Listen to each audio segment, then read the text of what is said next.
성도님들, 하나님이 우리 성도들에게, 하나님의 자녀에게 주신 거룩하고 복된 성경 66권 가운데 오늘 본문이 포함된 이 창세기만큼 많이 읽히고 우리들에게 친숙한 성경 본문이 또 있을까 싶습니다. 창세기 중에서도 오늘 본문이 포함된 이 아브라함의 이야기는 우리에게 너무나 친숙한 본문 가운데 하나입니다. 창세기 11장에서 아브라함의 족보가 언급되기 시작하면서부터 자신의 이름이 성경에서 기록되기 시작한 이 아브라함은 창세기 25장에 그의 개인의 종말이라는 죽음을 맞이하기까지 무려 15장에 걸쳐 그의 이름이 성경에 언급되고 있습니다. 이제 창세기 22장 1절 말씀 우리 PPT를 보면서 같이 읽겠습니다. 그 일 후에 하나님이 아브라함을 시험하시려고 그를 부르시되 아브라함아 하시니 그가 이르되 내가 여기 있나이다. 빨간색 보시면 그 일 후에 라는 부분이 있는데요. 이 그 일 후에라는 시간적 흐름을 암시하는 단어의 등장으로 인해 오늘 본문 창세기 22장이 시작됩니다. 창세기 12장에서 22장까지는 우리가 눈으로 보기에는 종이 10장밖에 안 되지만 그 사이에 아브라함과 그 주변 인물들에게는 참 많은 일들이 일어났고 어느새 시간도 제법 많이 흘러갔습니다. 창세기 12장에서 아브라함을 그에게 익숙한 땅에서 기어이 불러내시어 자신이 지시하신 땅으로 보내신 하나님께서 이제 또 한 번 아브라함에게 이번에도 마찬가지 결코 쉽지 않은 명령을 아브라함에게 내리시는 장면이 오늘 우리가 함께 읽은 본문에 등장하고 있습니다.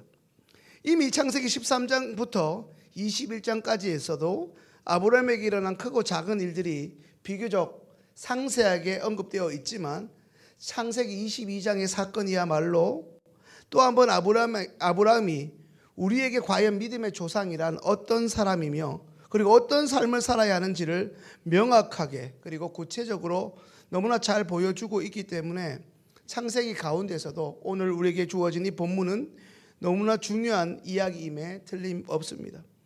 창세기 12장에서 하나님의 첫 번째 부르심은 성도님들께서 너무나 잘 알고 계시는 이 아브라함을 자신의 가족이 수많은 재물과 풍요함을 마음껏 누리던 이 축복의 땅 하란으로부터 하나님은 이제 대중교통도 없고 이삿짐 센터도 없었던 당시 그 상황에서 결코 가깝지 않은 곳으로 무엇보다 오늘 우리 티맵처럼 내비게이션을 구체적으로 찍어주시지 않으시고 무작정 대략 난감하게 떠나라 말씀하십니다.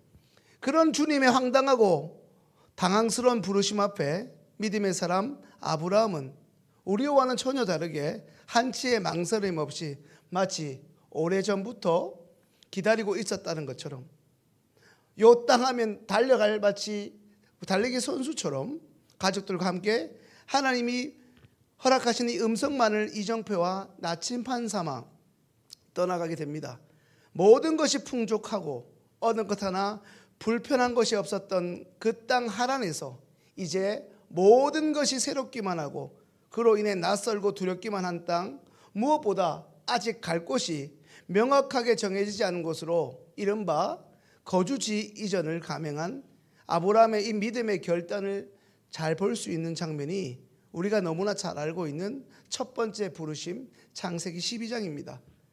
첫 번째 아브라함의 소명장이라 할 수 있는 12장과 얼핏 비슷해 보이면서도 다른 오늘 본문 22장의 두 번째 아브라함의 부름심의 장면은 이번에는 장소의 이동이 아니라 아브라함이 가지고 있었던 소유권을 하나님께로 등기 이전하라는 것입니다.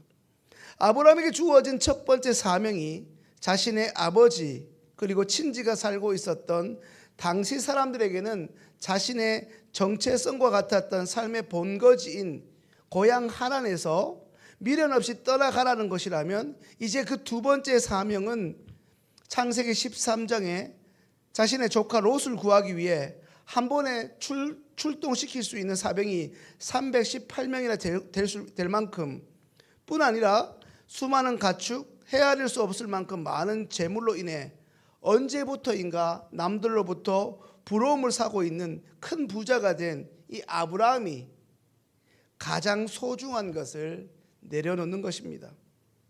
아브라함에게 자신의 전 재산보다 귀한 것은 세상의 가치로 따질 수 있는 것이 아니었습니다.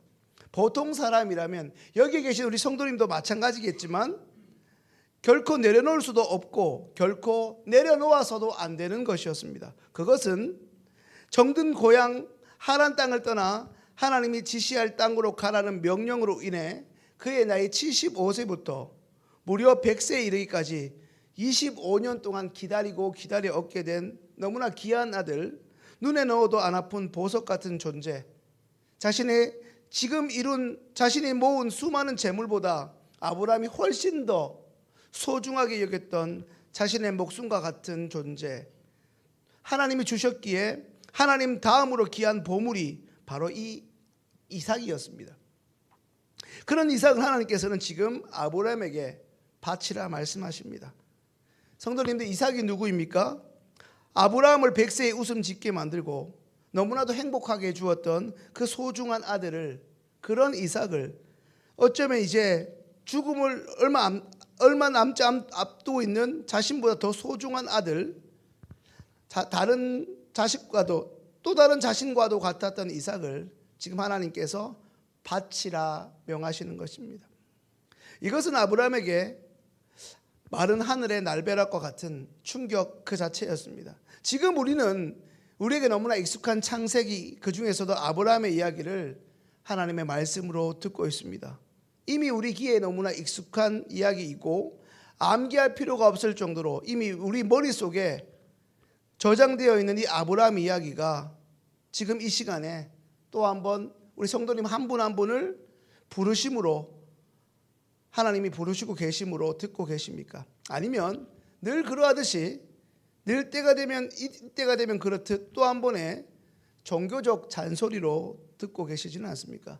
사랑하는 성도님들, 오늘 말씀의 제목처럼 주님께서 우리 각 사람에게, 오늘 처음 오신 분들도 꽤나 되시는 것 같은데 왜 처음 왔는데 왜 또 아브라함의 이야기일까 싶으실 텐데요.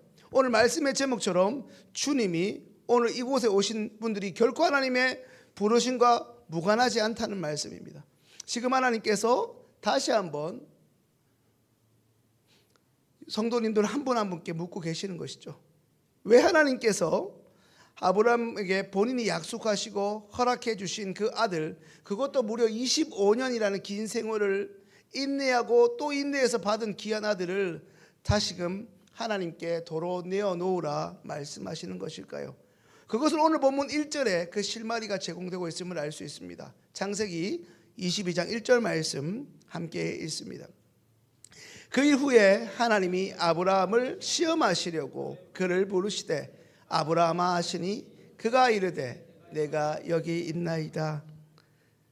함께 읽었는데요. 성도님들, 하나님이 아브라함을 부르신 그 이유는 함께 읽은 1절에 기록된 대로 아브라함을 시험하시기 위해서입니다. 창세기 12장에 하나님의 명령을 따라 안락함과 익숙함을 버리고 하나님 약속만을 붙잡고 고향 땅 본토 아비 집을 떠났던 그 아브라함이 이제 하나님에 대한 사랑과 신뢰가 여전히 유효한지를 하나님께서 기어이 시험하시고자 세월이 적지 않게 흐른 지금 가장 아브라함에게 소중한 것을 바치라 말씀하시는 것이죠. 성도님들, 가장 소중한 것이 우리 성도님들에게는 무엇입니까? 당연히 자식이 있으신 부모시라면 아마 오늘 본문의 아브라함처럼 내 자식이 그 어떤 것 못지않게 중요한 가치일 수 있습니다. 아브라함에게 이삭처럼 성도님들 인생에 다른 것은 다 드리라고 하면, 내어놓으라 하면 드릴 수 있고 조금 망설이긴 하지만 억지로라도 신용할 수 있지만 이것만큼은 안 됩니다. 손사래를 치는 것이 우리에게도 어쩌면 있을 수 있습니다. 그러나 그것마저도 하나님이 원하시면 내어드릴 수 있습니까? 하나님이 정말 내가 나를 사랑한다면 그것을 줄 수 있느냐라고 말씀하시면 진정 그것도 하나님으로부터 왔으니 하나님께로 올려드릴 용기가 있으십니까? 아니라면 또 왜 그렇습니까? 무엇 때문입니까? 언제부턴가 우리는 하나님이 주신 선물 주신 하나님보다 더 사랑하는 경향이 있습니다. 그것을 성경은 우상 숭배라고 하죠. 하나님을 사랑한다고 늘 입술로 고백하지만 정작 하나님께 온전히 드리기를 주저하고 망설이고 있다면 그것은 무엇입니까? 우리는 꽤나 적지 않은 순간 혹은 예배를 드릴 때마다 하나님이 주인이시라고 고백합니다. 오늘도 마찬가지입니다. 그때마다 우리는 입술로 하나님께 전부를 내어드리겠다 고백합니다. 그런데 실제 상황에서는 그렇지 못한, 그렇지 않은 경우가 얼마나 빈번한지 모릅니다. 오늘 아브라함의 이 이야기는 결코 그저 호랑이 담배 필 적의 옛날 이야기가 아닙니다. 오히려 오늘 우리에게 주어진 이 아브라함의 이야기는 아브라함을 부르신 하나님께서 오늘 이 자리에 나오신 성도님 한 분 한 분을 동일하게 부르고 계시다는 말씀입니다. 성도님들, 아브라함에게 이삭이 그렇게 소중했다면 지금 이 자리에 나와 말씀을 듣고 있는 우리들에게 가장 하나님이 원하시는 가치와 재물이 무엇이라고 생각하십니까?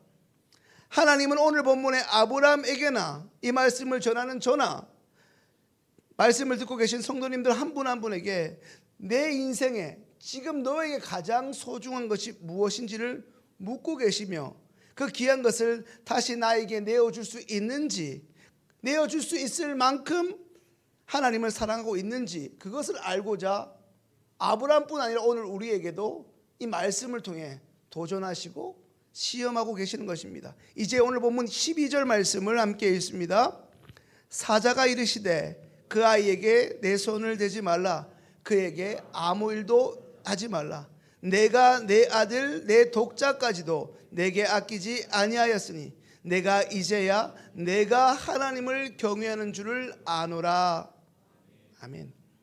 빨간색과 굵은 검은색을 유의해서 한번 보실까요? 방금 읽은 12절을 보면 너무나 귀한 아들 이삭을 번제물로 드리려는 아브라함에게 오히려 이제 다급해진 쪽이 하나님이 되셨습니다. 다급해진 하나님께서 즉시 천사를 통하여 말씀하십니다. 독자 이삭을 아끼지 않고 바치려 한 아브라함에게 그저 입술로만 내 전부를 드릴게요, 제 전부인 주님을 찬양합니다 라고 하는 우리의 수준이 아닌 진심으로 자신과 자신의 전부를 드리기 원했던 그 아브라함의 믿음이 구체적이며 즉각적인 행동으로 하나님 보시기에 옮겨지자마자 주님은 사자를 통해 하나님께 이삭을 바치려는 그 아브라함의 행동을 막으시면서 기쁨으로 아브라함의 행위를 받으십니다. 오늘 말씀을 듣고 계신 성도님에게도 이와 같이 하나님의 부르시는 그 가정을 부르시고 오늘 한 분 한 분 하나님의 아들과 딸로 부르시는 개인적인 부르심에 다시 한번 이전처럼 결단으로 응답하는 은혜가 있으시길 소망합니다. 꽤나 오래전부터 혹은 언제부터인가 하나님이 여기 계신 성도님들에게 하나님의 뜻을 설교를 통하여 그리고 기도 시간을 통해 뜻하지 않는 매일매일의 사건과 예기치 않은 사고로 인해 상황과 환경을 통해 알려주셨음에도 불구하고 순종해야 되는 것을 너무나 잘 알고 있음에도 불구하고 내게 손해가 나고 힘들고 어렵다는 이유로 하나님의 뜻대로 순종하는 것을 계속해서 미루고 계시지는 않습니까? 이제는 하나님의 부르심에 응답하며 순종할 수 있는 은혜가 있기를 소망합니다. 그렇다면 성도님들, 어떻게 해야 우리도 아브라함처럼 하나님이 기뻐하시는 순종이 비로소 가능하겠습니까? 오늘 본문 2절과 3절 말씀 읽습니다. 여호와께서 이르시되 내 아들 내 사랑하는 독자 이삭을 데리고 모리아 땅으로 가서 내가 네게 일러준 한 산 거기서 그를 번제로 드리라. 아브라함이 아침에 일찍이 일어나 나귀의 안장을 치우고 두 종과 그의 아들 이삭을 데리고 번제에 쓸 나무를 쪼개어 가지고 떠나 하나님이 자기에게 일러주신 것으로 가더니 3절 잠깐만 띄워주시겠습니까? 아브라함은 함께 읽은 2절 말씀처럼 하나님이 일러준 그대로 순종했습니다. 3절 말씀처럼 아브라함은 하나님이 말씀하신 그대로 문자 그대로 모리아 산으로 가라는 명령을 따르고자 빨간색으로 보이는 것처럼 지체 없이 아침 일찍 일어나 길을 떠났다고 순종합니다. 저희 딸을 보면 명확합니다. 오늘도 겨우 깨워서 학교를 보냈습니다. 그런데 현장 학습이 있으면 6시부터 일어납니다. 그런 인간이 아닌데 8시 반까지 7시 반, 7시 50분까지도 겨우 일어나는데 일어나라고 한 것도 아닌 현장 학습이면 새벽기도 갔다 오면 일어나 있습니다. 걔도 놀래고 저도 놀라는 거죠, 서로. 오늘 말씀 보면 아침에 일찍이 아브라함이 일어났다 합니다. 한번 여러분의 이전의 모습을 떠올려 보시죠. 소풍 가고 좋은 일 있으면 일찍 일어납니다. 하기 싫은 일은 혹시나 저는 주로 제 아내가 등산 가자고 하면 잘 못 일어납니다. 일어나기 싫더라고요. 하기 싫은 건 안 일어나지 않습니까? 근데 아브라함은 지체 없이 가겠다는 마음인 것이죠. 지체하지 않고 일찍 일어나 떠났습니다. 무엇보다 아브라함은 결코 순종하는 척하지 않았습니다. 정말로 아브라함은 자신의 전부와 같았던 사랑하는 이삭을 하나님께 드릴 마음으로 이삭의 온몸을 묻고 이삭을 향해 장난이 아니라 진심으로, 마치 적어도 에스더와 같은 마음이 아니었을까요? 죽으면 죽으리다는 마음으로. 죽으면 하나님이 살리시겠지, 하나님이 요청하시는 이유가 있겠지, 온전히 하나님을 신뢰하는 믿음으로 이삭을 향해 드디어 칼을 들었습니다. 눈에 보이는 사람들 앞에서 믿음 좋은 척 보이기 위해 연기할 수는 있지만 우리의 죄와 허물, 그리고 심지어 우리의 모든 행동의 동기를 다 알고 계신 하나님 앞에 결코 속일 수도 연기할 수 없다는 것을 우리 또한 잘 알고 있지 않습니까? 이제 11절 말씀 함께 있습니다. 여호와의 사자가 하늘에서부터 그를 불러 이르시되 아브라함아 아브라함아 하시는지라. 아브라함이 이르되 내가 여기 있나이다 하매. 우리 모두에게는 각자에게 허락된 하나님의 계획과 하나님의 뜻이 있습니다. 사랑하는 성도님들, 지금 우리는 누구 하나 예외 없이 하나님의 계획과 하나님의 그 뜻을 따르도록 다시 한번 우리를 부르시는 하나님의 부르심 앞에 서 있습니다. 우리 모두 오늘 본문 11절의 말씀처럼 내가 여기 있나이다 할 수 있기를 소망합니다. 그렇지 않으면 우리는 그저 하나님의 살아계신 이야기를, 이 이야기를 통해 살아계신 하나님의 말씀을 그냥 동화로 대할 뿐입니다. 하나님이 살아계신다면 하나님 말씀 앞에 우리도 살아 순종해야 할 것입니다. 거기서 그치지 않고 내가 틈나는 대로 예배 때마다 입술로 고백한 그 신앙 그대로 하나님이 그 믿음을 요구하는 실제적인 상황과 환경 속에서 오늘 본문에 나오는 아브라함처럼 하나님이 이제 여러분 개인의 이름을 불러가며 아무개야 네가 나를 사랑하는 것을 이제 알겠다라고 기뻐하시는, 하나님께서 기뻐하실 만한 실천적인 믿음이 오늘 금요 기도에 나오신 모든 성도님 한 분 한 분으로부터 시작될 수 있기를 소망합니다. 오늘 이 시간 말씀을 듣고 계신 성도님들 또한 아브라함처럼 부르심을 받은 사람들입니다. 그 하나님께서 성도님들의 이름을 이제 하나하나 불러주시면서 다시 물으심을 기억하십시오. 먼저는 오늘 이 자리에까지 오기까지 하나님을 사랑하고 신뢰해서 본토 친척 아비집이라 말할 수 있는 그 어떤 지역, 내게 너무나 익숙하고 정든 곳을 떠날 수 있는지 1차적으로 거주지 이전을 말씀하셨고, 이제는 내가 가진 모든 소유의 주인 되는 권리인 이 소유권 또한 다시 한번 하나님께 내어드릴 수 있는지 그 또한 물으시고 계십니다. 무엇보다 오늘 우리에게 하나님을 경외하는 믿음이 정말로 있는지, 내 직분이 무엇인데 이게 중요하지 않고 내 직분이 목사이지만 목사만큼 믿음이 없다면, 믿음대로 순종하지 못하면 그 직분만큼 부끄러운 게 무엇이 있겠습니까? 직분이 우리를 증명해 주지 않는다는 것을 우리는 이미 잘 알고 있지 않습니까? 하나님을 경외하는 믿음이, 경외하여 순종하는 믿음이 정말 있는지를 다시 이 본문을 통해 우리에게 물으시는 것입니다. 다시 한 번 더 부르시고 물으시는 하나님 앞에 적어도 금요 기도에 나오시는 분들이라면 내 주님 제가 여기 있습니다. 아니, 주님이 지금 물으시는, 주님이 내어놓아라 말씀하시는 그 사람이 바로 저입니다 라고 기쁘게 대답할 수 있는 오늘 우리 모두가 되기를 소망합니다. 이제 끝으로 시편 128편 1절 2절 말씀 우리 믿음으로 고백합니다. 여호와를 경외하며 그의 길을 걷는 자마다 복이 있도다. 내가 내 손이 수고한 대로 먹을 것이라. 내가 복되고 형통하리로다. 말씀 잠깐 띄워주실까요? 제가 신방기도에서 구역에 자주 기도할 때마다 이 시편 말씀을 기도하는데요, 2절 보시면 내가 내 손이 수고한 대로 먹을 것이다. 117편은 반대로 있습니다. 수고하더라도 수고한 것을 먹지 못한다고 되어 있는데, 하나님이 복을 주셔야만 우리는 수고의 떡을 먹을 수 있습니다. 내 노력이 중요한 것이 아니라 하나님이 허락하셔야 된다는 말씀입니다. 수고할 수 있는 건강을 주셔야 되고, 수고할 수 있는 집중력을 주셔야 하고, 수고할수록 낚아채지 않는 동료들을 허락하셔야 된다는 말씀입니다.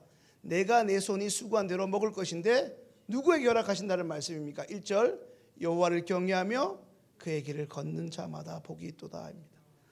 오늘 이 자리에 계신 자녀를 두신 아버지 어머니께서 세상을 떠나더라도 우리의 아들 딸들이 하나님을 경외하고 신앙의 본을 보이는 삶을 살 수 있게 되기를 소망합니다.